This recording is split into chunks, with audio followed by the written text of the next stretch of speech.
Season 2, Episode 25, where we watch Terrace House, Boys and Girls in the City, Season 1, Episode 1. And I'm Chris Lorenz. Sitting to my right is... Harrison Hoffman. Sitting to my left... Shit, wasn't ready. This is James. You're on my direct left. I thought you were going counterclockwise. You never know which way he's going. He just you gotta be ready. Yeah, he just throws darts at you. Sitting to his left. Makusu tomoshimasu yoroshiku. Okay. Sitting to his left. Robert Kitts. James, go ahead. Max, I look forward to living with you. Yoroshiku onegaishimasu. That's all I got from this show, if I'm being honest. Should I read the description from Netflix before we really kick this off? Please do. Okay. Terrace House, Boys and Girls in the City. A new set of 6 men and women start their lives together under one roof. All they get is a fabulous home and a car. As always, there is no script. Terrace House on Netflix. Gosh, Really, Netflix really mailed that in. Yeah. Just right to the point there. They don't Not a even lot of- bring up the fact that there's a panel in the show about the show. Can we talk about that? Yeah. Is that Like, where we that's- got to start? That's how the show starts. That's the where we have to start. starts with this panel. That's fair. And it's just what are you talking about? I don't know nothing about the show. It's just a panel. Doesn't describe the show. Doesn't intro the show. They're just yeah, there's new people and a new city. And they're like, haha, we're on Netflix now. Netflix. Talk a lot about Netflix. Hey, we're in the Netflix office right now. It's kind of like Netflix paid us and said, make sure you talk about Netflix. Yeah. And it was introing the panel. And I was like, do I really need to know who these people are at this point?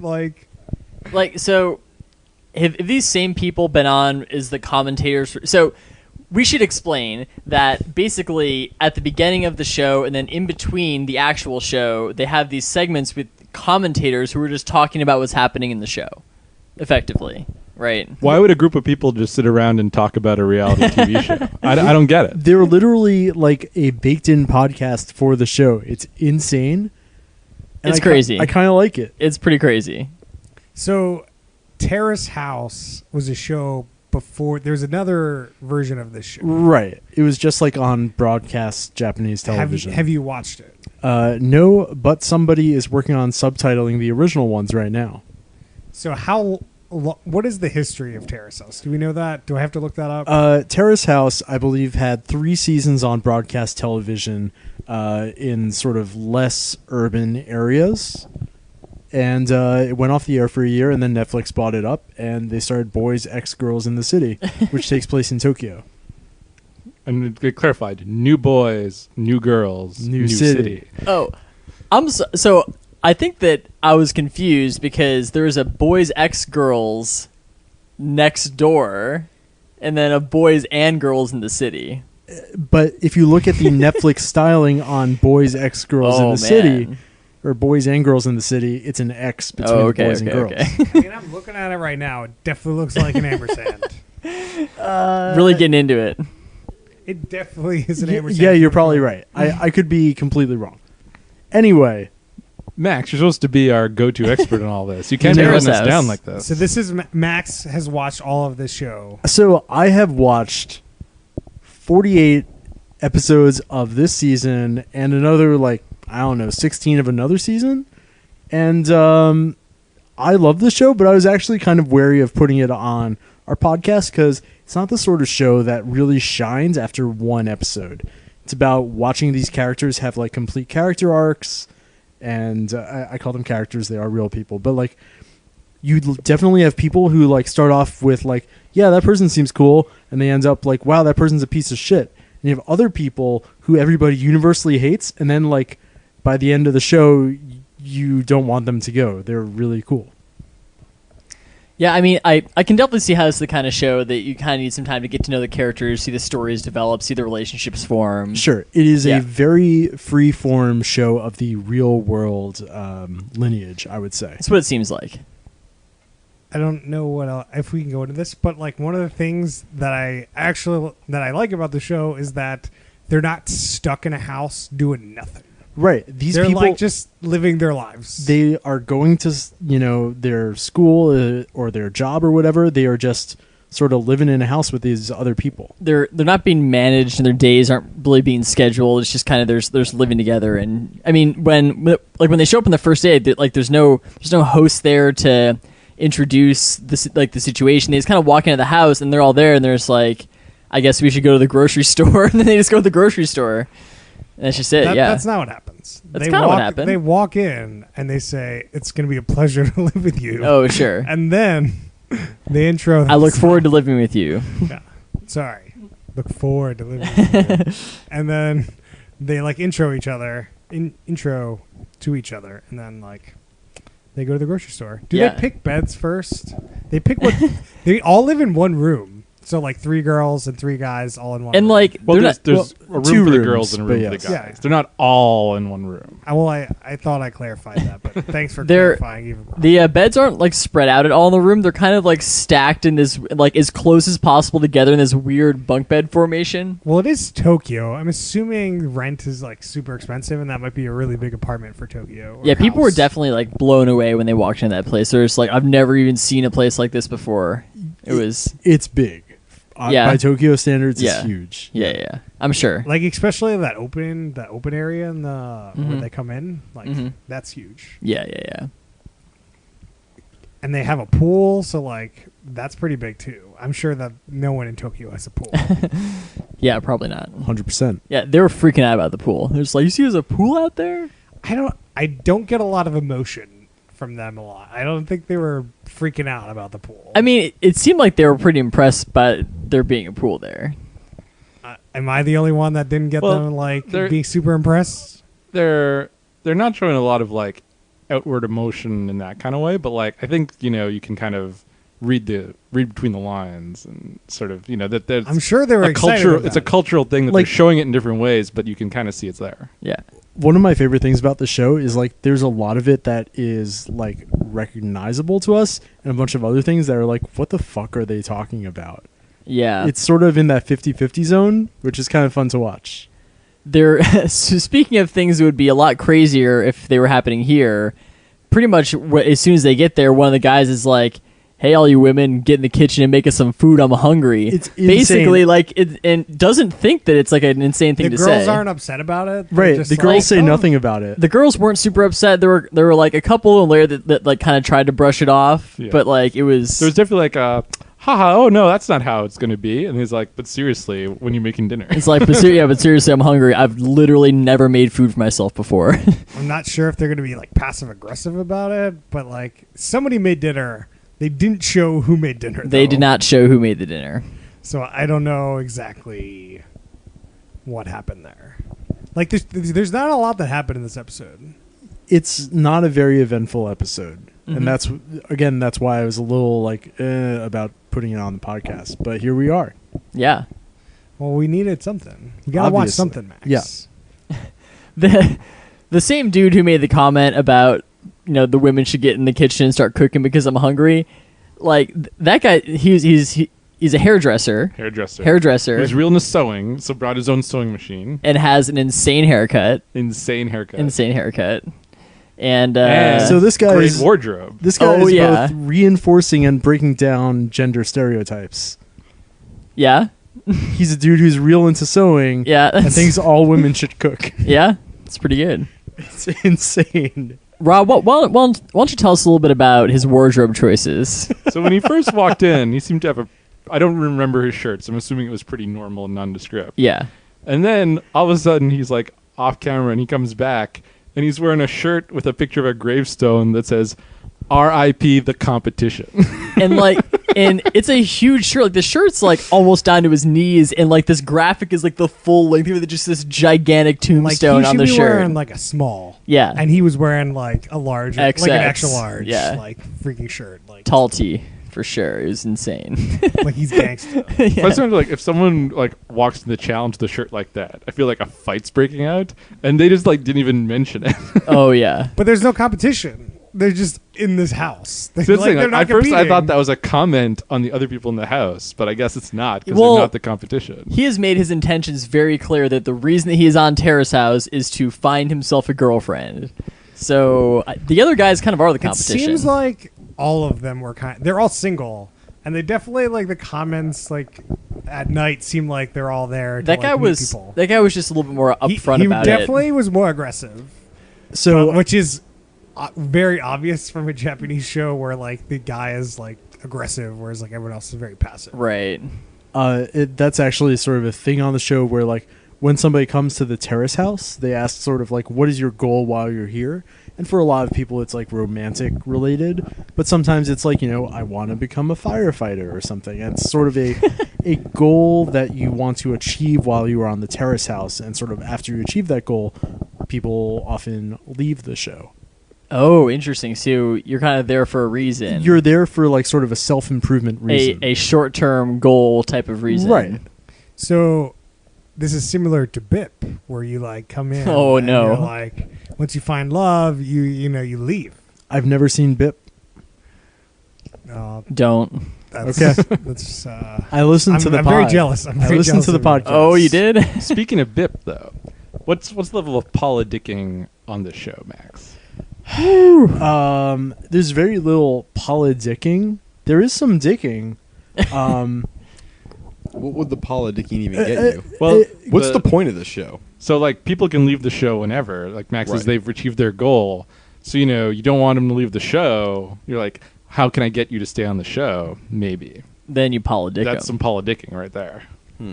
One of the crazy. I don't want to go into this yet. Okay. So Yet, as in on the, Max. it's too early in the pod, So or Max yet hasn't as in watched you're all not of going to season spoil one. us at all. You've watched all the season 1. Yeah. So do two people get together on the show and leave together? Yes. Okay. It seems like right now there's 6 people, and if like, there's a couple pairs off and the other 4 just aren't interested in each other, like, do they just leave and Well- wait for more people to show, like, so other people could show up, or like? Well, I think we should go into that. So something that I think is unique to this show is it's a rotating cast. You can leave the show at any time, and the moment you leave, they have somebody waiting in the wings to be called up to come join the house. So there's always 6 people in the house. Like, so this dude, so not season 1, not episode 1, but Right. we watched part of episode 11 or something. Where It- a it's- certain dude leaves, and instantly they show a little clip of another dude telling his friends, "Yo, I'm going to Terrace House." a guy who's not living in Japan. Yes. He's living in Hawaii, speaking English on this Japanese show. Yeah. Okay. His name is Arman Bitteroff. He is half Japanese, half Iranian, and he lives in Hawaii. Whoa. Dude's real chill. And I he call wants- him the gargoyle. And he and he wants to be a firefighter in Hawaii, so he's going to Japan to go on this insane reality show. Well, so he's going to Japan to get back in touch with his Japanese roots and brush up on his Japanese. so that's his goal. Yes. Okay. How does That's that not help what him he become a firefighter? It doesn't. That's not what he said, though. He mentioned something about that. But But he seemed to talk way more about the firefighter part. So, like, That- once he shows up on the show and they say, like, what do you want to accomplish while you're on Terrace House? That's more what he says. So like 9 a.m. that dude leaves. This dude shows up at 10 a.m. Or maybe a day later or something, but yeah. Like he just like, you know what? He just drops everything and like gets on that flight and he's there. Literally, like, they have a bunch of people who are lined up to be on the show, and they have to drop everything within like 48 hours and just come to the show. You get the call, and it's like, you're Like, up. most people are in Tokyo, so it's fine. This dude's in Hawaii. So they can just move in and keep doing their normal job and living their normal life. Right. So everyone has a job, and this dude from Hawaii shows up, got no job. He's just hanging out the house all day. He is unemployed for a good amount of the show. He eventually gets gainful employment. Amazing. That's why I call him the gargoyle. He's just kind of sitting around the house all the time. He's great. He's just like swimming laps all day. Pretty much. Lifting. So like the first episode was really only like the first day. Yeah. so Well, like I don't know what the scope of this show is. so each episode takes place over a week. But that first episode wasn't a week. Correct. Okay. First 100%. episode, different. So they follow these people like to work, into university, and all that kind of stuff, or Usually not, but sometimes they'll like show some interactions they have outside of work. Like, you know, somebody's going to the gym, or somebody has like a tap dancing recital. oh, Purely hypothetically. oh, Hypothetical tap dancing. Rob, since you're the person that usually remembers most of this, do you want to intro these characters? Do you remember any of the characters? I definitely don't remember their names. I can give them descriptions that describe them. Or Max, can you give us? I probably do know the names and descriptions. Okay. Shit. Okay, let's go through the girls first. You have Minori. She is 20-something. She is a model. She is still in college. You have Mizuki, who is a combination barista / soccer Some kind of company soccer office worker. person. Also, when she says she's a barista, somebody else on the show says, "What's a barista?" That was great. Lastly, you have that girl. She's a doctor in training. Also known as a med student. A med student, yeah. I don't remember her that well. Then on the dude side, you have Makoto. He is a baseball college person.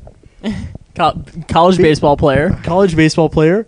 You have Yuya, who is a hairstylist who seems like a piece of shit, but turns out one of my favorite people on the show. Oh, really? It's insane. That does not surprise me in the slightest. I'm Really? Let me get back to Yuya. The in a guy bit. who has the RIP, the competition shirt, is a guy Max likes. Shocker. And then you have I don't remember his name. He tap dances. Starts with a T. Don't look at Tap me. dancer. Yeah, that starts with D. Oh, actually, okay. So the commentators, they start calling him Tapu. Just start calling him Tapu. Tap. Just tap. He's the tap dancer. He's Tap. Oh, man. That's great. Is great.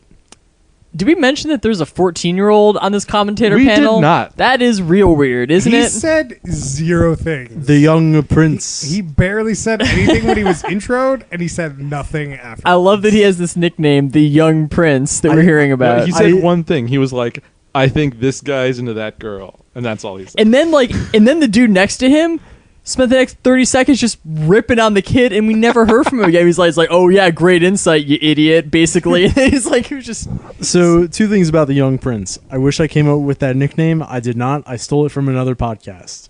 Okay. B, he's on the show for maybe like 10, 20 episodes, and then they replace him with another 16-year-old who is equally useless. That's great. It's just funny when they're going around talking about like which these people should get together and who's the most attractive person in the house. And this 14-year-old kid's just sitting around on the panel. 100%. Very odd. So did he leave because they decided he wasn't good and they got rid of him, or did he want out and they replaced him Terrace House style? So I suspect I should probably go back and check this out.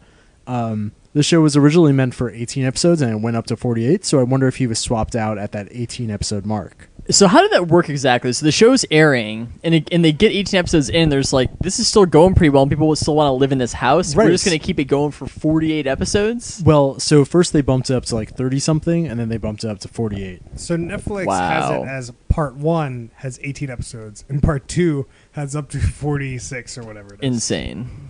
That's crazy. And so there was no gap. They didn't like take a hiatus and bring it back. They No. just kept rolling. And Just put kept it rolling. into part 2. Yeah. Oh, that's crazy. Like you get to like episode 12 there, and the commentators, the panel are like, announcement, we have another like 20 episodes added to our our show. That's crazy. What's the time lag between when they film the episode and when they film the podcast part? Great question. Let me talk about that. Please do. I believe that the panel gets together every 2 weeks and covers 2 weeks worth of episode. Another thing to note is that since the show is on Netflix, people can actually go back on their computers who are on the show and watch themselves on Netflix. Oh, that's crazy. And it gets crazier. Later on in the show, there's this one girl who basically like ends up getting dumped on a date in like maybe episode 30. And this dude asks her out on episode 40 and he goes back and watches that episode to watch what not to do. what not to remind her of her shitty date. Oh no, that's so crazy. It's pretty creepy. It's meta as shit, but it's Did they show that on the show? yes. They show him. That's so very fucking meta. crazy. They show him watching 10 episodes ago on Netflix. That's so Wait, so crazy. Like it's So Netflix didn't just drop all the finished episodes when it was done, like they do with every other show. no. So in the US they drop like 8 episodes at a time, I think. But I think in Japan they just like add 1 episode a week on a like 5 or 6 week delay. Oh, crazy! So like yeah. you can run into these people, like you go meet that barista. 100%. So when did their emails get on the show? I don't believe there are any emails. How is man. that the show's out there? They're still in the Terrace House. They got to put out the email. A ton of them have Instagrams.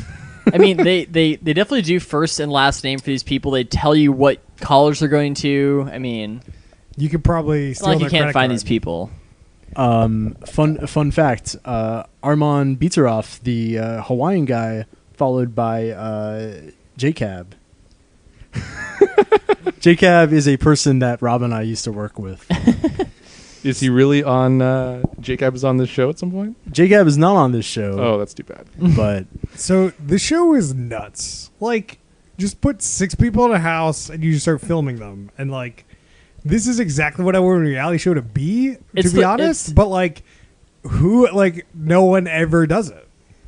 It's the real world, though, right? Like, it's no, basically but the real world. it's way more real than It's the a real less world. It's not contrived the real world at all. That is you. The real you're world, wrong. like, What do you mean? Like, In what way? the real world is you take about 6 to 8 people and you have them live in a house and go about their normal lives in that city, living in that house. What's normal about that life for them, though? I'm just telling you that they don't. Like, it's just how that I show don't works. think that's true. Like, these people didn't live in Seattle when they came to Seattle. They didn't live in Seattle, but they like get jobs in Seattle and live here for like 8-10 months kind of thing. It's not the same.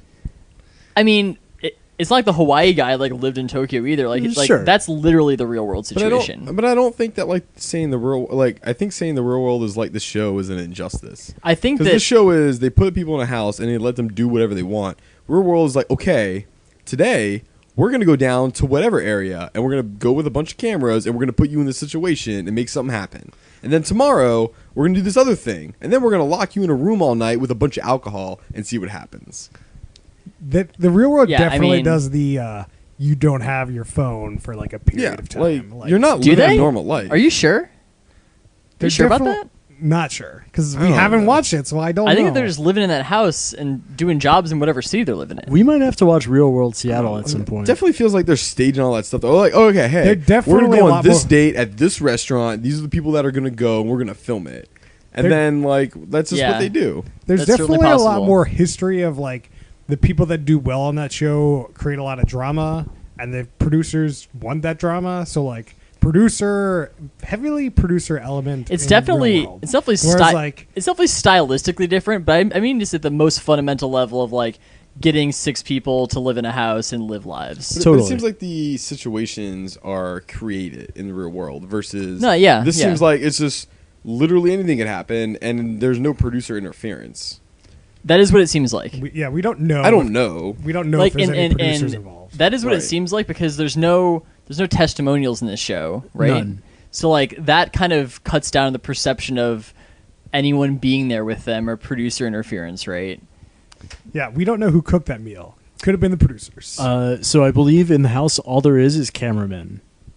Just cameraman. Yeah, Did a Maybe- cameraman cook the meal? Maybe they cooked the meal. it's possible. Another nice thing I like about this show is basically zero manufactured drama. Like I watched all of season 1.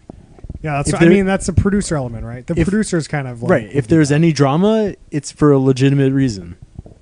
Yeah, that's good for Yeah. sure. What about those podcast people? Are they causing some drama? I mean, they take cheap shots at each other, but it's great. So- What's the breakdown of this whole like commentator bullshit? I would say the commentators are for every episode, maybe 15 to 20% of the show. Felt like worse. This is the first episode. I like whoever described Felt it like as this half. the commentators almost like you're watching a sports event. Yeah. And then you gotta like go to gotta like, oh, let's take it upstairs and get some commentary. Or Totally. Go to the panel and Totally. see what's going on. Yeah. It's very strange. It's so It it's does so seem strange. like it would be like the show would not work without them.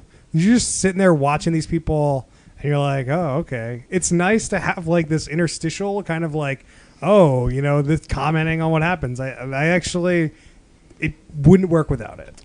I've heard it described as kind of like water cooler talk, but nobody else is going to watch the show in the U.S. So you just have these random commentators to.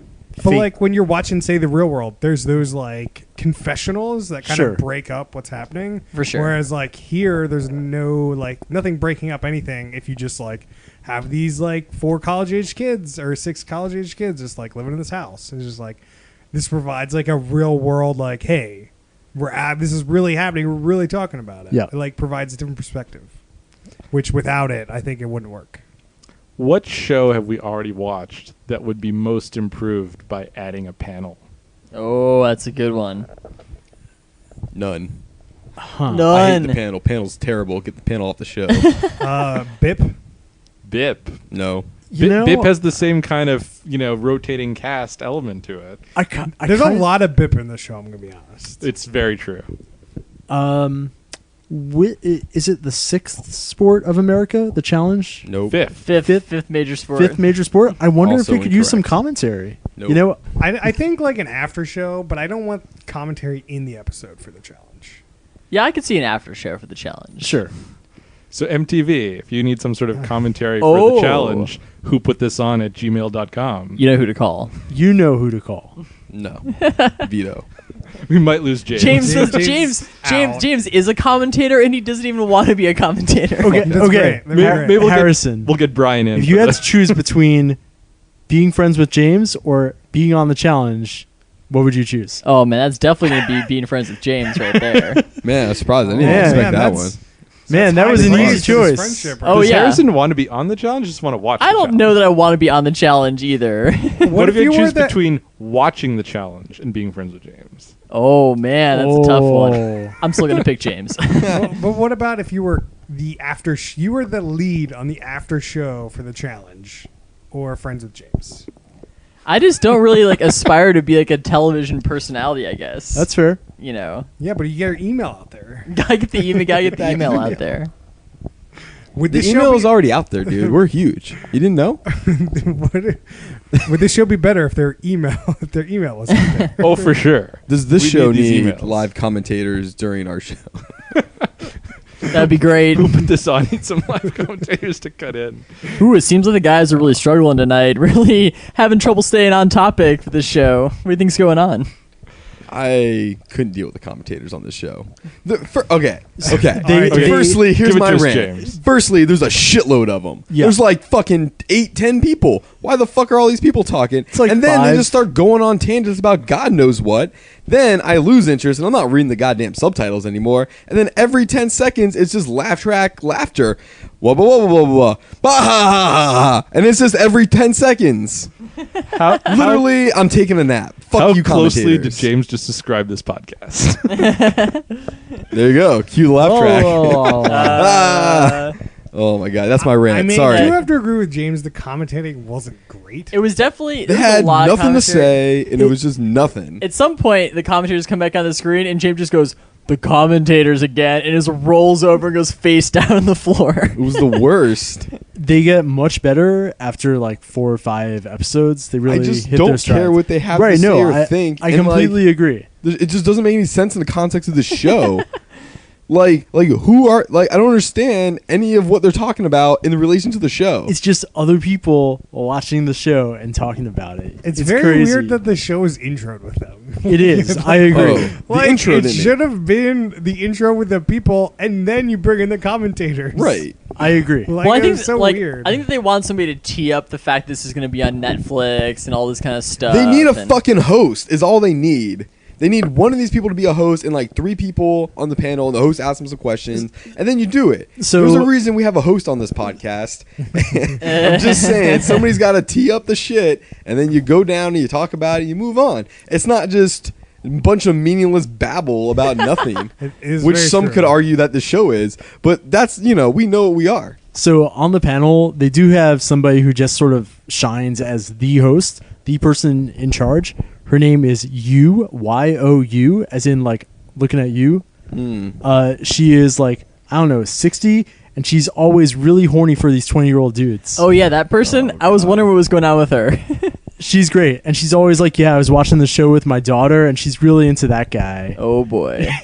That sounds too nuts. creepy as Yeah, shit. I have to say this might be one of the worst intros to a show. Oh, that we've yeah. seen. It's so bad. 100%.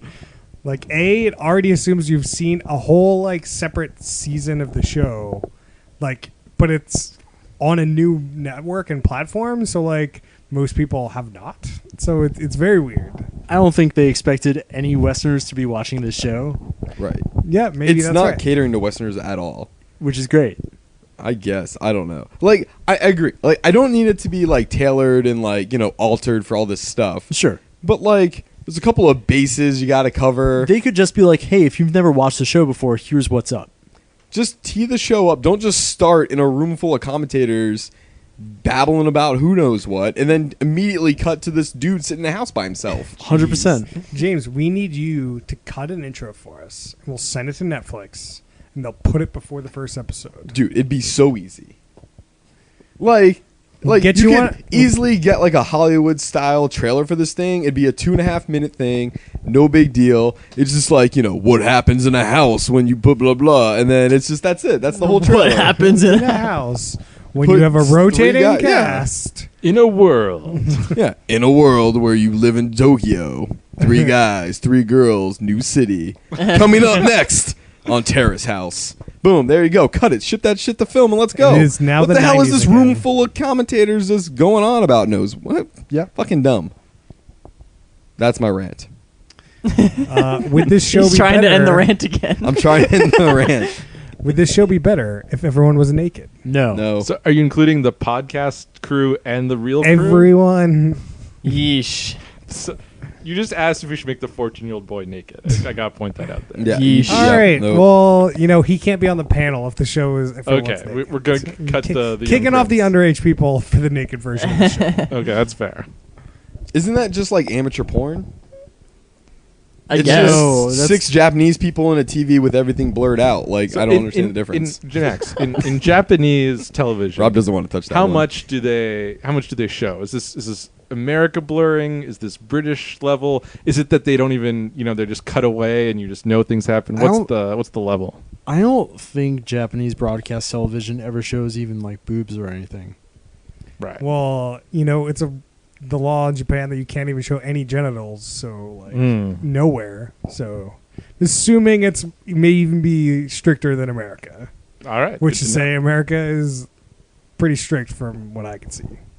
America broadcast is for sure. Mm-hmm. Game of Thrones, not so much. Yeah. We're we're no Europe. We're no British baking show. We're no British baking show. That's for sure. Ooh. Anyone else have anything to say? Should we? Smack, I had a question about the keys. There's a lot of camera shots of all their keys that Sure. they got to the house. Why are they focused on the keys so much? The keys are purely symbolic / also they are functional and they get you into the house.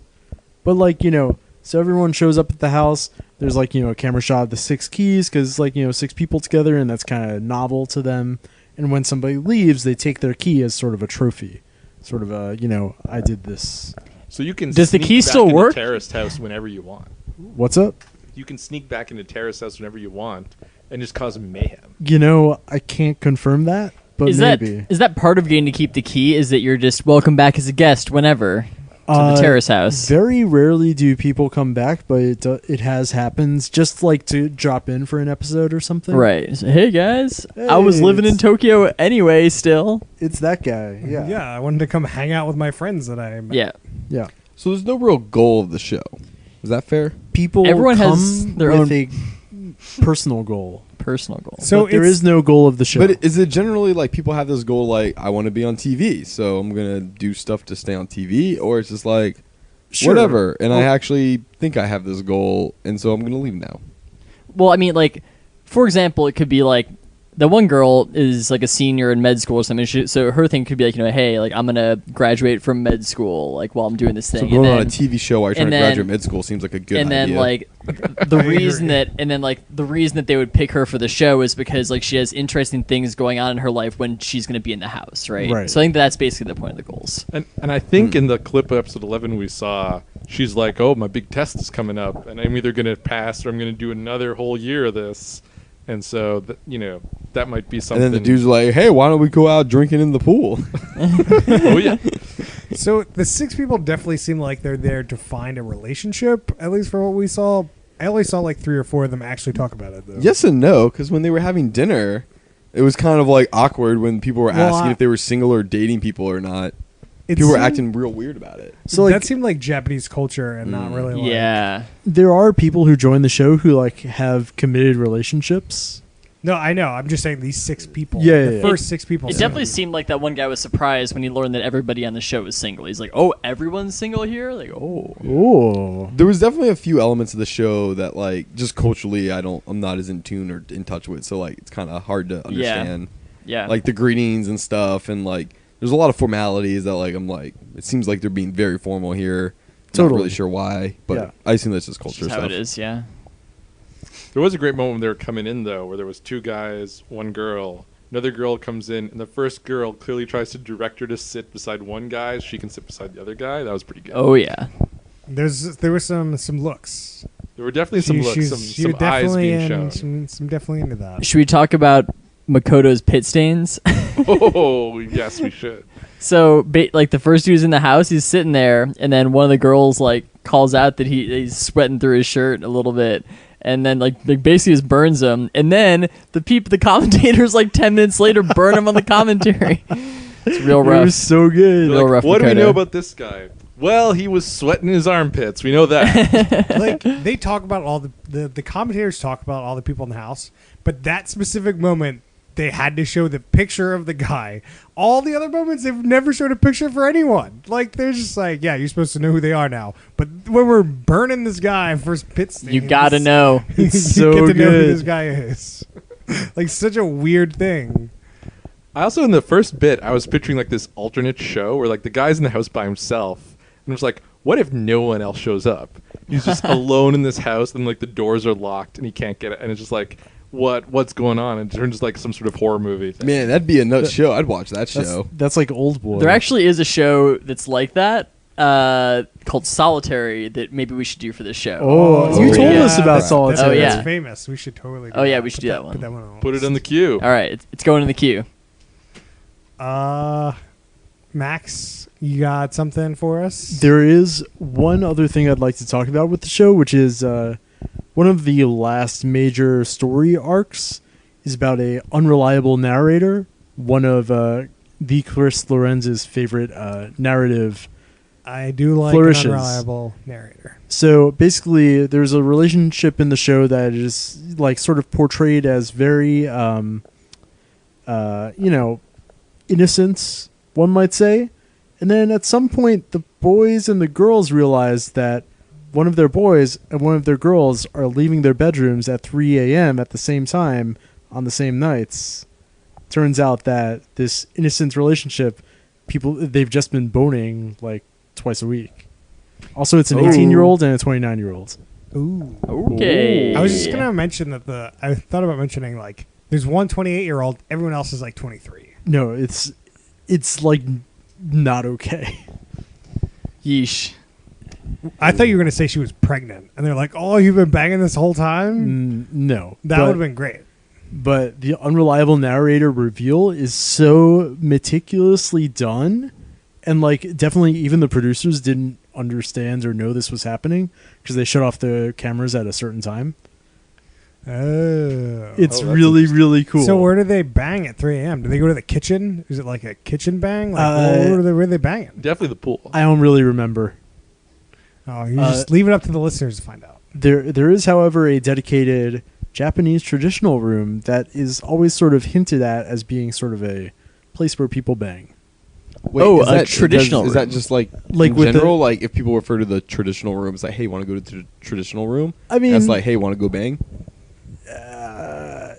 it's more unclear. So when that guy was asking that one girl in this show that we watched, Yeah. if what type of cooking she likes, and she says traditional, was that code for No. what type of sex? Oh. No, specifically the Japanese traditional room with like the bamboo mats and So stuff. it wasn't like she was like, let's go to the traditional room. No. Made some traditional simmering dishes. Ooh. I'm curious about this unreliable narrator since Yeah. there is no narrator. Well, basically, it's like, you sort of have the way the world is presented to you through the Right. show Unreliable editor. over the course of, 10, 15 episodes. And then you realize that behind the scenes, more shit's going on.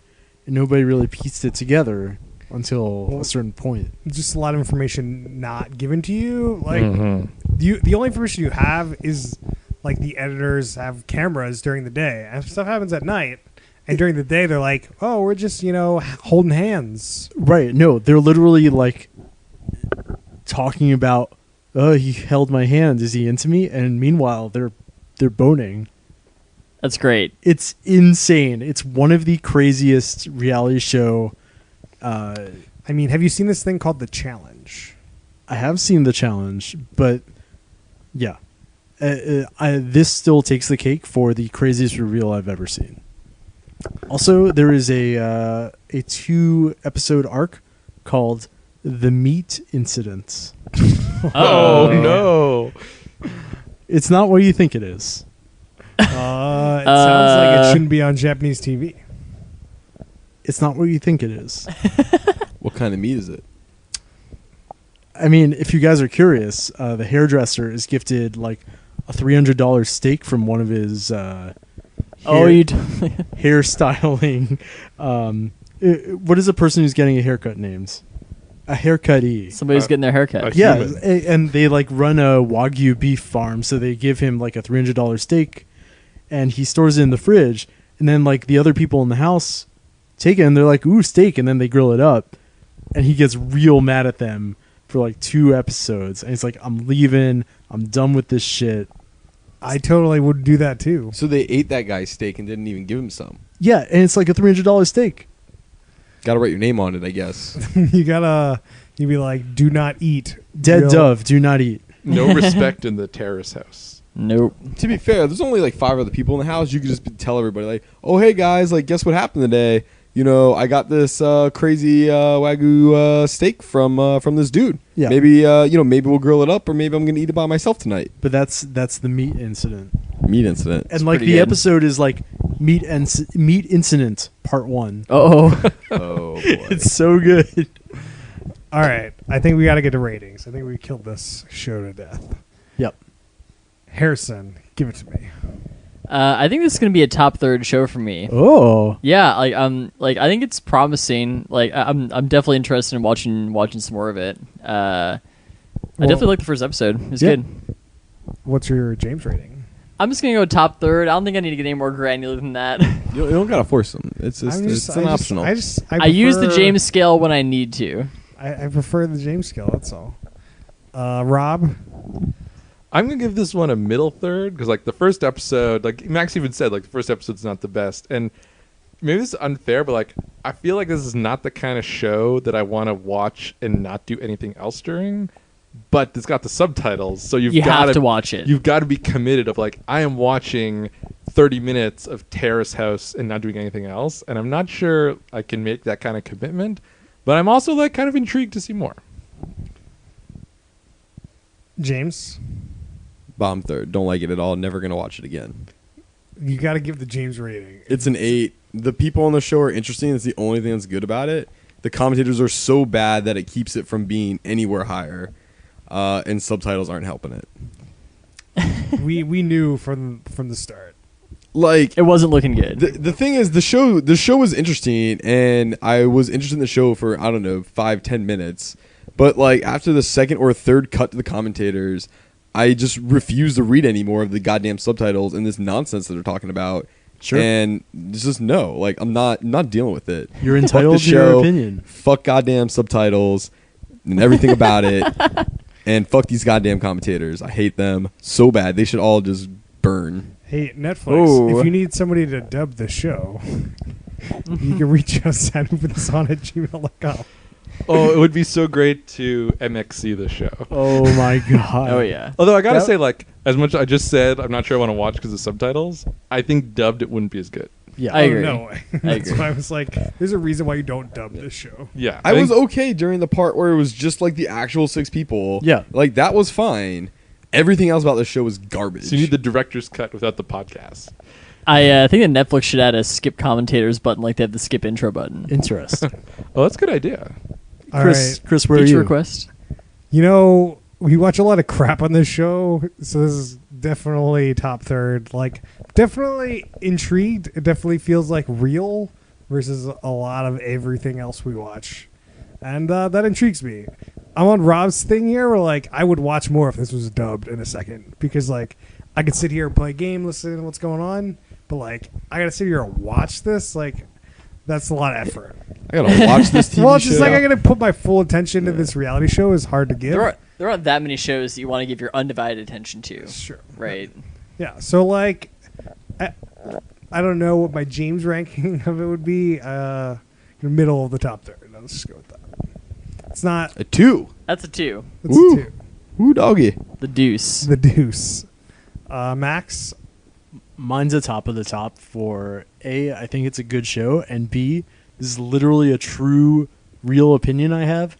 I started watching this show, I believe, November 12th, 4 days after the election of Donald J. Trump.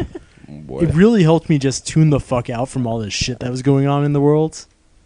That's good. Like, this has nothing to do with all that shit going on. It's just like fucking Well, not yet. Japanese people Maybe talking to each other. season 2. Also, I'm a little biased because I can like understand Japanese and look at my phone while I'm listening to it. Right.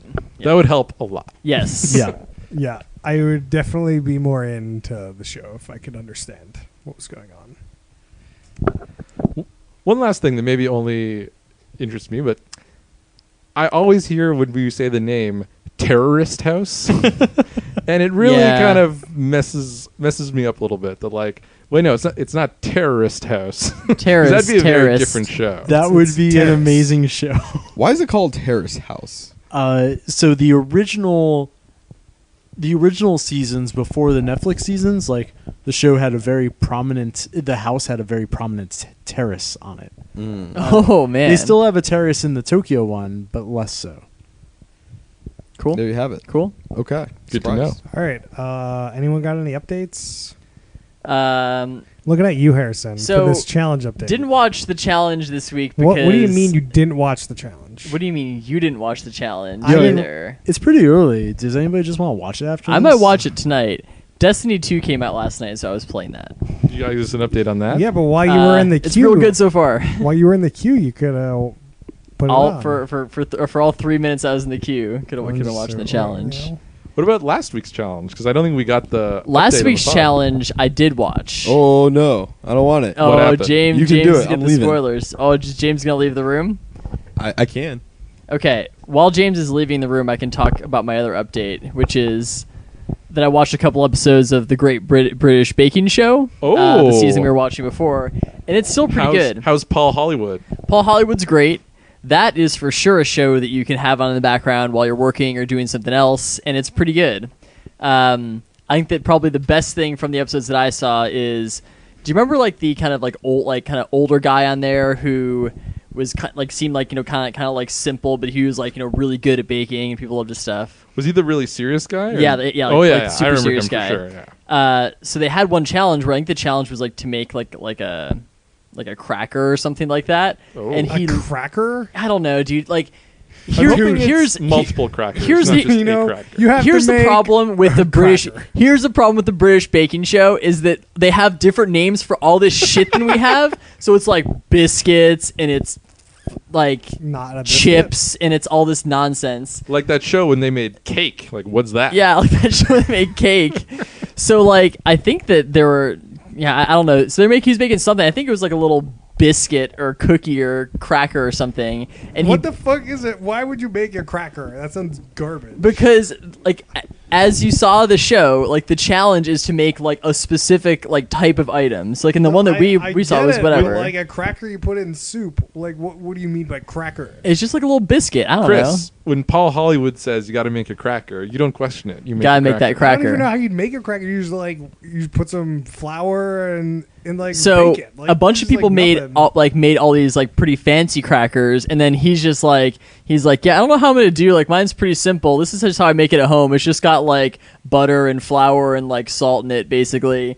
And then like he made it, and like he won the thing because there's like these are the best biscuits we ever had, and like everybody else did all this fancy shit, Oh, didn't nice. win it. So yeah, That sounds pretty good. Sometimes you just got to be the simple. You yeah. gotta do something So I think that show still it's shot really beautifully, and it's great backgrounder.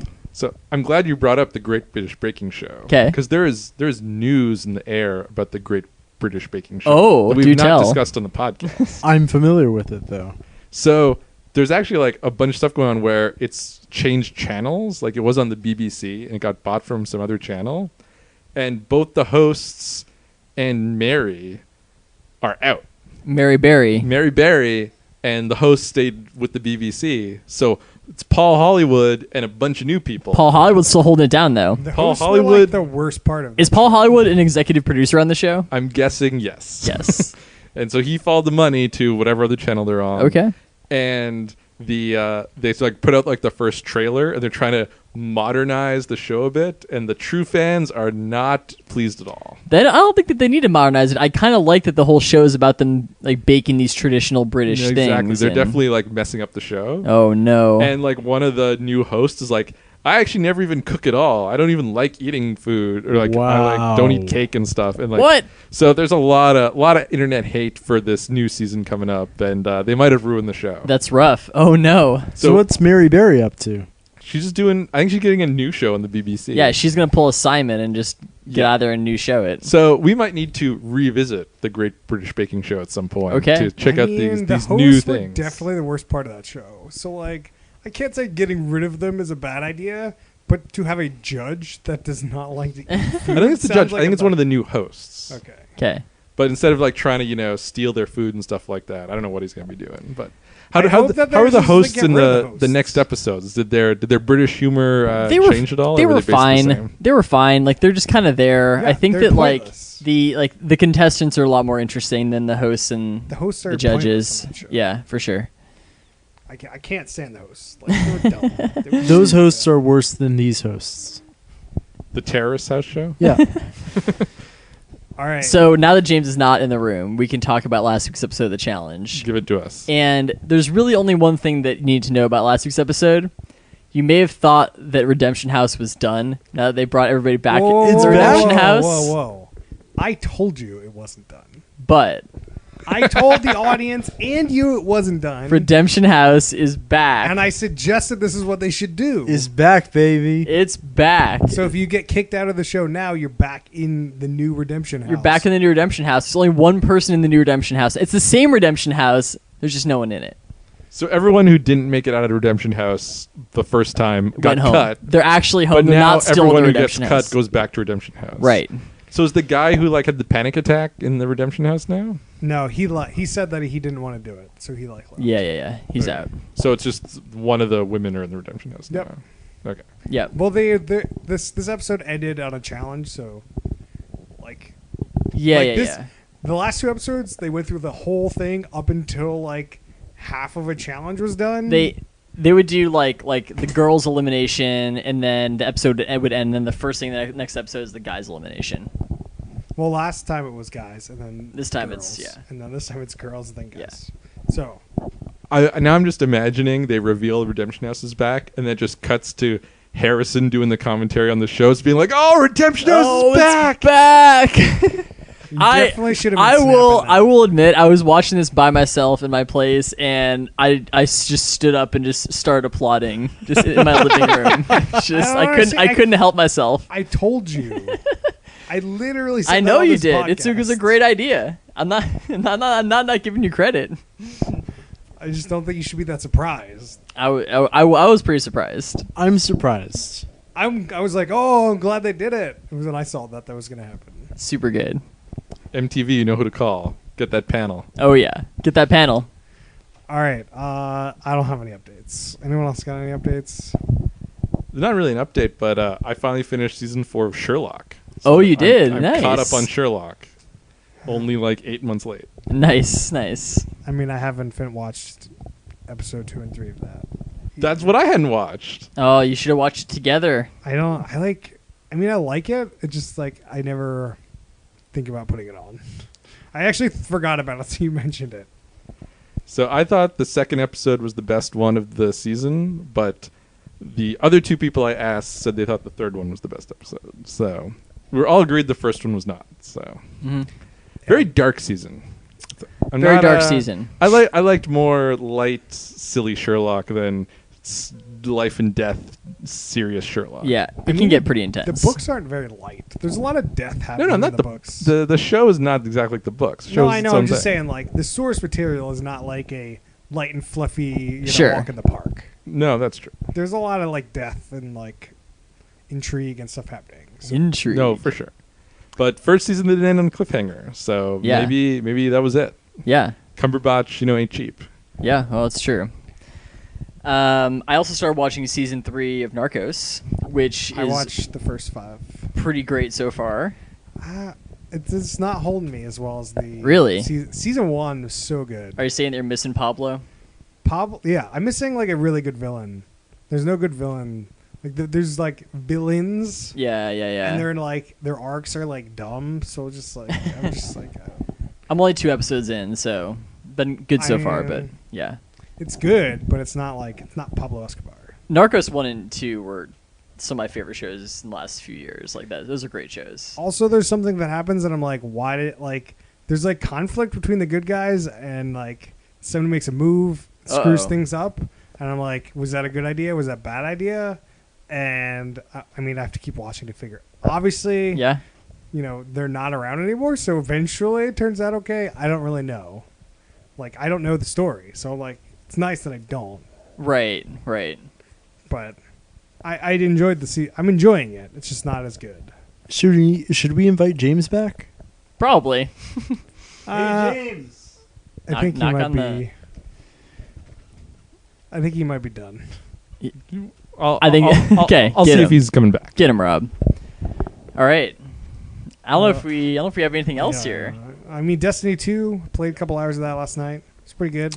Destiny 2 has some great writing. It has some lines like, "This is your destiny," That was a pretty insane line. and humanity flourished until it didn't. James, do you like how Max fixed the screen? Don't worry about it.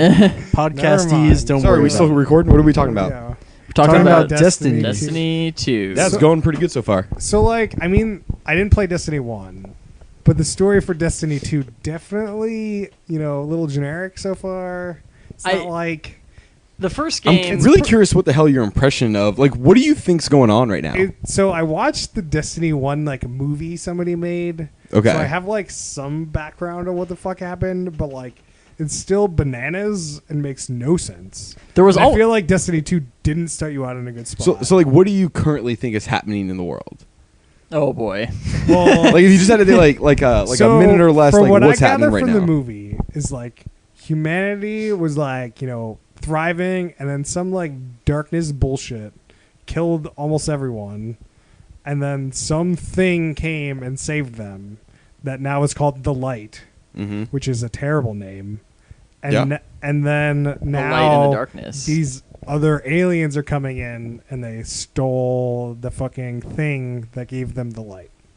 You're pretty spot on. So the pretty thing good. that you're talking about is the Traveler, as they call it in the game, Whatever. and the It's Cabal is such the a aliens MacGuffin from that I- Mars. No, like I'm saying, like you actually pretty No, much I know have it's the called the basics. Traveler, but Yeah. it's just like such a weird MacGuffin that I'm like, He refuses to acknowledge it by name. Wow. Well, I mean, it's just not significant that I couldn't tell you that off the top of my head. So, Mm-hmm. Yeah.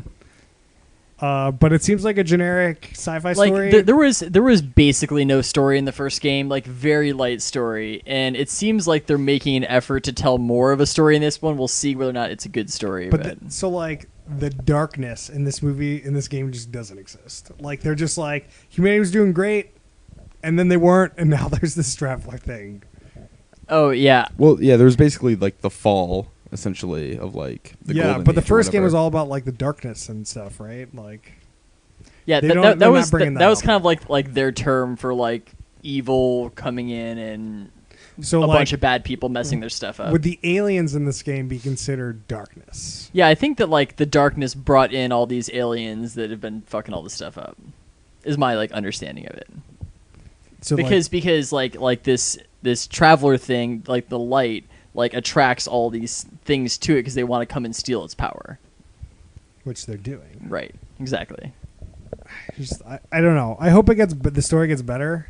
Like from the guys that made Halo, where Halo the story is actually surprisingly good. So like, I definitely don't play that game for the story. Like it's got great gameplay. The graphics are looking pretty good in this new version. And yeah. I mean, no. Well, Yeah. I'll keep playing it. All right. We'll let you guys know. Cool. Look forward to playing it. Are you got any updates, James? We went through some updates. No, not really. Some games. Destiny 2 went to PAX last weekend. That was a good Oh, yeah, time. PAX. Check out some Oh, yeah. new stuff. Went to PAX too. Yeah, I think a good number of us in the room went. Yep. I had fun. It was Yeah. good. Played some It was games. my first ever PAX.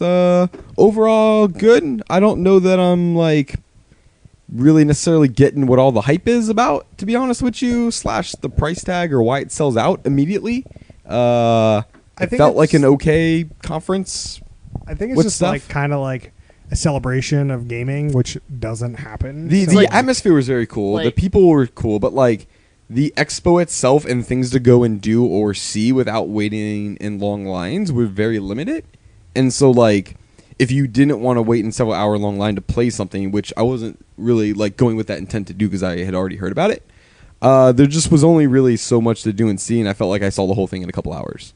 So like you could see the main floor in a couple hours, Mhm. but like you could spend a whole week. Like if you travel to Seattle Mhm. for this thing, you can spend the whole weekend playing video games with like board games with random people. There's a whole console area. There's all these arcade games. Like it's just like you, and there's like a bunch of panels you can go to that are a lot of fun.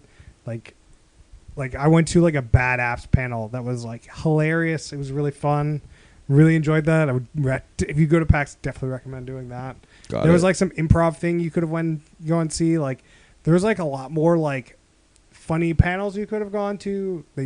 And there's like other panels were kind of interesting. Yeah. But I think the appeal is just like, hey, come hang out, like enjoy games with all these people that enjoy games. Yeah, it's like if you're into like gaming culture and like want to be around people who are similarly minded, I think it's. I mean, like it's prior to E3 being open to the public this year. It's like one of the only like major gaming events in the U.S. that's open to the public like that you can just buy a ticket to. Right. So that's the other thing. It seems like if you really like board games, I feel like PAX is a great event.